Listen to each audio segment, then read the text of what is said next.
Hi செல்லக்குட்டீஸ், welcome to our channel. டெய்லியும் ஏதாவது ஒரு அட்வைஸ் கேட்டுகிட்டே இருந்தால் போர் அடிக்க தாங்க செய்யும். அதனால் ஒரு சேஞ்சுக்கு இன்றைக்கி ஒரு ஸ்டோரி பார்ப்போங்க. ஒரு பெரிய ஆட்டுக்குட்டிக்கு 3 குட்டி ஆடு இருந்ததுங்க. 2 வெள்ளையாகவும் 1 கருப்பாகவும் இருக்குங்க.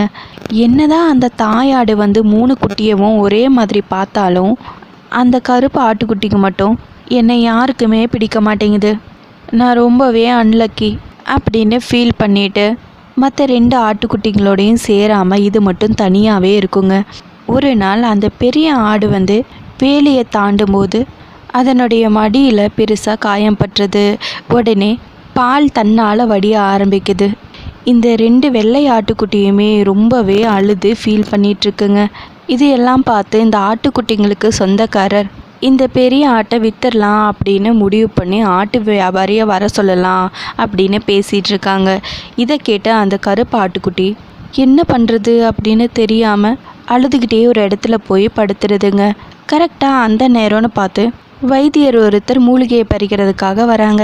இந்த ஆட்டுக்குட்டியை பார்க்குறாங்க. கண்ணில் கண்ணீர் இருக்கிறதையும் பார்க்குறாங்க. என்ன ஆச்சு, உனக்கு ஏதாவது காயம் பட்டுருச்சா, ஏன் இப்படி அழுதுகிட்டு இருக்க அப்படின்னு மெதுவாக அந்த ஆட்டை பார்த்துக்கிட்டே அது பக்கத்தில் போகிறாங்க.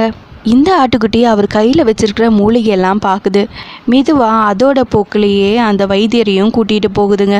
அந்த பெரிய ஆடு இருக்கிற இடத்துக்கு போனதுமே அந்த வைத்தியர் ஆட்டுக்கு காயம் பட்டிருக்கிறத பார்க்குறாரு. வேகமாக மூலிகையை கசக்கி அதுக்கு போட்டும் விடுறாரு.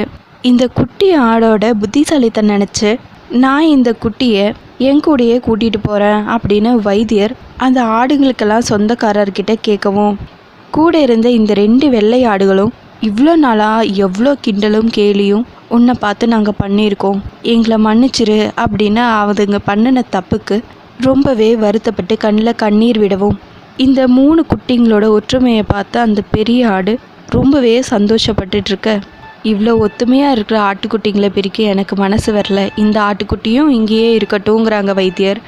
நானும் இந்த பெரிய ஆட்டை விற்க மாட்டேன் அப்படின்னு கறிக்கடைக்காரர்கிட்ட ஆட்டுக்கு சொந்தக்காரர் சொல்லிட எல்லாருமே ரொம்பவே சந்தோஷப்படுறாங்க. இதன் மூலியமாக யாரையுமே ஏளனமாகவும் அலட்சியமாகவும் நினைக்கவே கூடாதுங்க. பண்ணின தப்பை திருந்தி மகிழ்ந்து மகிழ்வித்து வாழ்வோம். தேங்க்ஸ் ஃபார் வாட்சிங் செல்ல குட்டீஸ்.